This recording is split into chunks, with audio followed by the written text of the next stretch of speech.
A paz do Senhor, meus amados irmãos. Estamos, portanto, na nossa live agora, diretamente de Joanesburgo, e vamos estar estudando o capítulo 16 de Mateus. Vamos diretamente para a palavra do Senhor agora. Louvado seja Deus. No verso 21 em diante, diz isso: Desde então começou Jesus a mostrar aos seus discípulos que era necessário que ele fosse a Jerusalém, que padecesse muitas coisas dos anciãos, dos principais sacerdotes e dos escribas, que fosse morto e que ao terceiro dia ressuscitasse. E Pedro, tomando-o à parte, começou a repreendê-lo, dizendo: Tem compaixão de ti, Senhor. Isso de modo nenhum te acontecerá. Ele, porém, voltando-se, disse a Pedro: Para trás de mim, Satanás, tu me serves de escândalo, porque não entendes das coisas que são de Deus, mas sim das coisas que são dos homens. Então, muito bem, meus amados irmãos, nós temos essa passagem bíblica que é logo após daquele incidente de Cesareia de Filipe, aonde Jesus confronta os seus discípulos e ele pergunta a eles: quem os homens dizem que eu sou? E eles: não, tu és um profeta, tu és Elias, tu és João Batista, talvez Jeremias. E na verdade eles tinham medo de confessar a Cristo, ele sendo filho de Deus. E nós vemos que logo após disso, este Pedro, ele, portanto, fala ao Senhor: tu és o Cristo. E então, o Senhor, portanto, diz a Pedro, né, bem-aventurado és tu, e vemos aqui essa passagem bíblica: bem-aventurado és tu, Simão Barjonas, porque não foi carne e sangue que te revelaram, mas meu Pai que está nos céus. E agora, alguns versículos adiante, o Senhor Jesus chama para o mesmo Pedro de Satanás. E fica essa grande pergunta: por quê? Por que que ele foi chamado de Satanás? E nós vemos que Jesus, portanto, começa a revelar para os seus discípulos aquilo que iria acontecer, a palavra profética que estava por acontecer, que ele precisava ir a Jerusalém e que lá ele ia sofrer nas mãos dos anciãos, ele ia sofrer nas mãos dos maiorais, dos sacerdotes, ele iria ser morto e então ia ressuscitar no terceiro dia. E nós vemos que sempre que Deus coloca um propósito em nossas vidas, e nós buscando, vamos dizer, suporte familiar, suporte da igreja, suporte de vários lados, nós às vezes somos confrontados com dificuldades. E as pessoas nos dizem: não, você está errado, você não pode fazer isso, a tua vida ela é preciosa a Deus e você não pode se entregar. O que é isso, meu irmão? Cuidado, não seja missionário na África, a África é perigoso. Não seja missionário na Índia, é muito perigoso a Índia. Não seja missionário na Baixada Fluminense, porque é perigoso. E eu digo para vocês a resposta que Jesus diz aqui para o seu discípulo líder, né? O seu discípulo mor, porque ele veio tentar convencer Jesus que Jesus tivesse compaixão de si próprio. Pedro, tomando a parte, começou a repreendê-lo. Agora ele se acha no direito de repreender a Jesus. Tem compaixão de ti, Senhor. Isso de modo nenhum te acontecerá. E muitas pessoas, eles vêm com esse, vamos dizer, com essas dificuldades para o chamado de Deus para a nossa vida. Deus nos chamou para nós fazermos a obra dele. Deus levou a nós como família, nos tirou da cidade de Belém do Pará, no norte do Brasil, e nós fomos morar na cidade da Beira, no centro, na região central de Moçambique, uma região, naquela época, muitíssimo atribulada por causa da guerra civil que assolava aquela nação durante vários anos. E nós deixamos tudo para trás, as facilidades que nós tínhamos no Brasil, trabalhos, carreiras, propósitos, alvos, objetivos, humanos, coisas de homens, que cada um de nós temos que ter objetivos e alvos. Mas tudo isso ficou para trás. E nós fomos morar no meio de uma guerra civil. Não uma guerra civil na Europa, uma guerra civil num dos países mais pobres do mundo, com sérias dificuldades. E nós fomos, irmãos. Muitos familiares não entenderam, muitos amigos não entenderam, muitas pessoas quiseram nos desencorajar.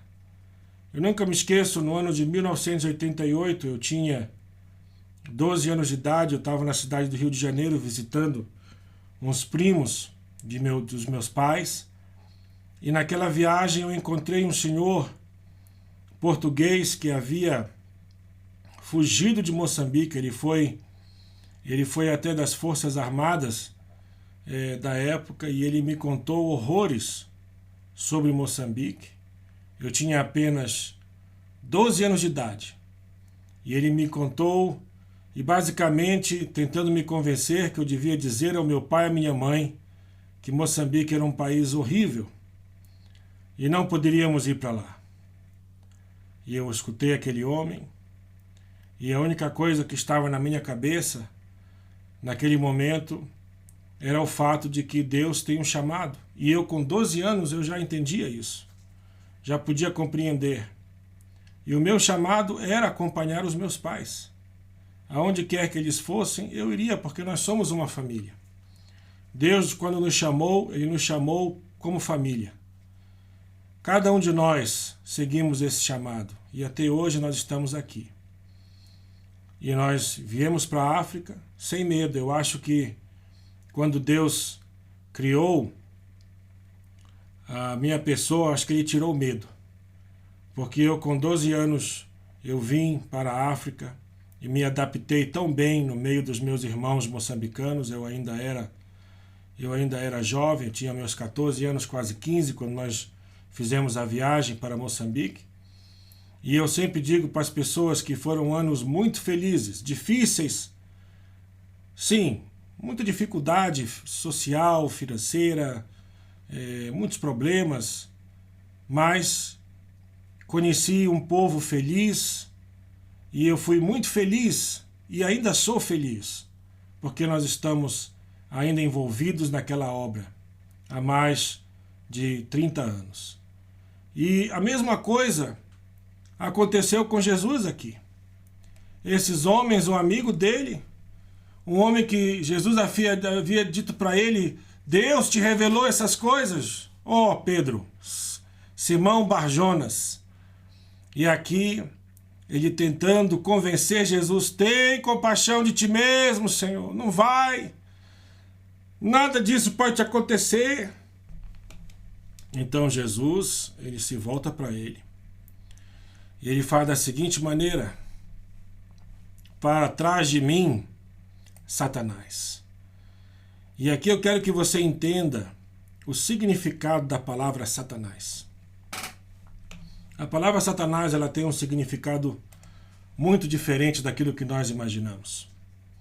Vem da palavra Shaitan, que significa um inimigo, um adversário, uma pessoa que ela se opõe a tudo o que você é. Essa pessoa, ela se torna um obstáculo para a tua vida. E sim, nós sabemos que Lúcifer, o anjo caído, ele leva esse título. Isso é apenas um título. É apenas um rótulo que é dado a ele. Um dos muitos. Tem o diabo, que significa acusador. Tem Satanás, que significa adversário. E este adversário, ele se opõe ao seu objetivo. Eu quero dizer para você que na tua vida cristã haverão vários adversários. Várias pessoas que vão te acusar. Várias pessoas que irão tentar deter o plano de Deus para a tua vida. Só que nessa hora, é como se você estivesse sozinho. Porque isso é uma escolha que você tem que fazer. Ou você escolhe Deus, ou não escolhe. E a resposta de Jesus é: para trás de mim, Satanás, tu me serves de escândalo. E essa palavra escândalo, ela significa pecado, ela significa tentação, sabe? Se tornar escândalo é se tornar um pecado. Aqui foi uma tentação que Jesus sofreu. Você está sendo uma pedra de tropeço na minha vida? Você está sendo um escândalo na minha vida. Você quer me tornar escândalo. Você quer fazer da minha vida pecado. E eu não posso aceitar isso. Chega a hora que, para os teus amigos, para os teus familiares, você vai ter que tomar essa atitude, essa posição. Vamos ter que dizer para eles: olha, assim você me torna um escândalo. Assim você me torna pecado perante Deus. Porque, e olha só o que Jesus diz a ele. Preste bem atenção. Porque não entendes das coisas que são de Deus. Não entendes, mas sim das coisas que são dos homens. Ele era, naquele momento, um homem apenas carnal. Um homem como qualquer outro homem.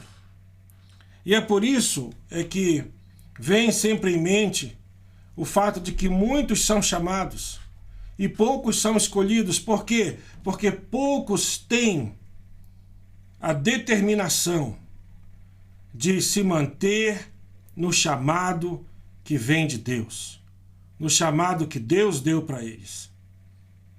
Isso requer determinação. Sim, Jesus sabia que ele iria sofrer. Jesus sabia que provavelmente, não provavelmente, com certeza, ele iria morrer. Aqueles homens iriam julgá-lo falsamente para que se cumprisse as Escrituras. O caminho que Deus nos deu, ele é difícil para nós seguirmos. Tortuosos, caminhos difíceis, caminhos que vão trazer muitas lágrimas, muito sofrimento. Mas o que eu quero dizer para você agora é aquilo que Jesus Cristo disse para os seus discípulos em Cesareia de Filipe. Naquele mesmo momento, ele continua dizendo e repete as mesmas coisas hoje. Então disse Jesus aos seus discípulos: se alguém vier após mim, negue-se a si mesmo, tome a sua cruz e siga-me. E a cruz, meus irmãos, não é hoje, claro que a cruz é o sinal do cristianismo. Hoje a cruz, ela tem um significado completamente diferente do que há 2000 anos atrás. Mas a cruz, há 2000 anos atrás, era um lugar de horrenda amargura, de vergonha, um lugar onde ele era dado para os piores criminosos. Os homens mais criminosos e malignos morriam uma morte de cruz. Cada um carregue a sua cruz e siga-me. Cada um carregue a sua vergonha. Cada um carregue o seu peso. Cada um carregue o seu fardo. E siga-me. E nós temos que viver assim. Jesus não prometeu carregar a nossa cruz. Ele disse: negue-se a si mesmo e carregue a sua cruz. E ele continua dizendo: pois quem quiser salvar a sua vida, perdê-la-á. Mas quem perder a sua vida por amor de mim, achá-la-á. Pois que aproveita o homem se ganhar o mundo inteiro e perder a sua vida? Ou o que dará o homem em troca da sua vida? Porque o Filho do Homem há de vir na glória de seu Pai, com os seus anjos, e então retribuirá a cada um, segundo as suas obras. Em verdade vos digo, alguns dos que aqui estão, de modo nenhum provarão a morte, até que vejam o Filho do Homem vindo no seu reino. Então, eu quero falar um pouco mais sobre este assunto com vocês. Porque os homens carnais, eles não vão conseguir discernir aquilo que é de Deus. Os homens carnais, eles não têm a capacidade mental ou física de conseguir discernir aquilo que é de Deus. E muitas pessoas, elas não conseguem entender. Sabe, muitas pessoas, elas se tornam um escândalo para a igreja, porque eles procuram apenas um evangelho de prosperidade, um evangelho de vitórias, um evangelho de facilidades, e isso é muito fácil pregar.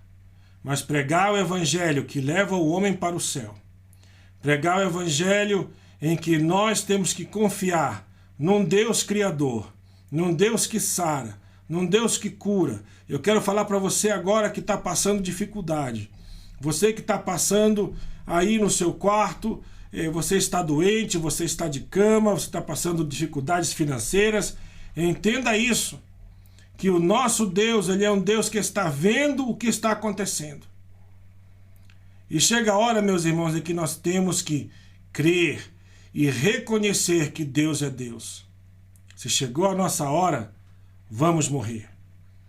Quem é que não vai morrer? Iremos morrer, com certeza, um dia. Foi determinado ao homem viver uma só vez e morrer uma só vez. Mas, se morremos, morremos para Cristo. Se vivemos, vivemos também para Cristo. Muitas pessoas, eles são cheios da sabedoria humana. E eles não conseguem. No livro de 1 Coríntios, capítulo 2, Paulo, ele fala aos irmãos na cidade de Corinto: na verdade, entre os perfeitos falamos sabedoria, não porém a sabedoria deste mundo, nem dos príncipes deste mundo, que estão sendo reduzidos a nada. Mas falamos a sabedoria de Deus em mistério, que esteve oculta, a qual Deus preordenou antes dos séculos para a nossa glória, a qual nenhum dos príncipes deste mundo compreendeu, porque, se tivessem compreendido, não teriam crucificado o Senhor da glória. Mas, como está escrito, as coisas que os olhos não viram, nem ouvidos ouviram, nem penetraram no coração do homem, são as que Deus preparou para os que o amam. Porque Deus nos revelou pelo seu Santo Espírito, pois o Espírito esquadrinha todas as coisas, mesmo as profundezas de Deus. Então entenda, meus irmãos, se quando você tem o Espírito Santo de Deus atuando na tua vida, é por isso que naquele momento Pedro, o Espírito Santo não estava atuando na vida dele, porque ele entendia apenas coisas de homens, ele desconhecia o propósito de Deus. Mas o Espírito Santo, ele esquadrinha, ele analisa, ele vai nas profundezas, pois qual dos homens entende as coisas do homem, senão o Espírito do homem, que nele está? Assim também as coisas de Deus, ninguém as compreendeu, senão o Espírito de Deus. Ora, nós não temos recebido o Espírito do mundo, mas sim o Espírito que provém de Deus, a fim de compreendermos as coisas que nos foram dadas gratuitamente por Deus, as quais também falamos não com palavras ensinadas pela sabedoria humana, mas com palavras ensinadas pelo Espírito Santo, comparando coisas espirituais com espirituais. Ora, o homem natural não aceita as coisas do Espírito de Deus, porque para eles são loucura e não pode entendê-las, porque elas se discernem espiritualmente. Mas o que é espiritual discerne bem tudo, enquanto ele por ninguém é discernido. Pois quem jamais conheceu a mente do Senhor para que possa instruí-lo? Mas nós temos a mente de Cristo.